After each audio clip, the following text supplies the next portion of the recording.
Welcome back to another technical video. Today, we'll be going through your question, answering it, and hopefully finding that solution you need. Guys, remember to stay just a little bit crazy, just like me, and work through to that resolution. Now, let's get started.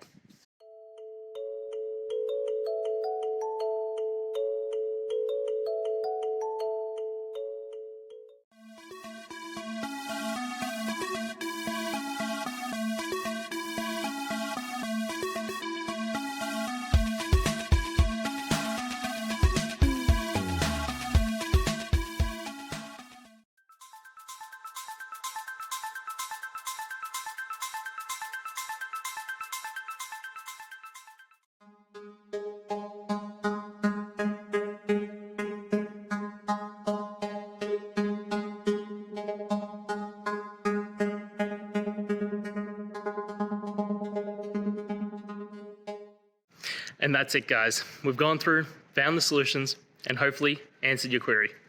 If it did, please hit subscribe. I really appreciate it. And until next time, I hope you have a good one. Cheers.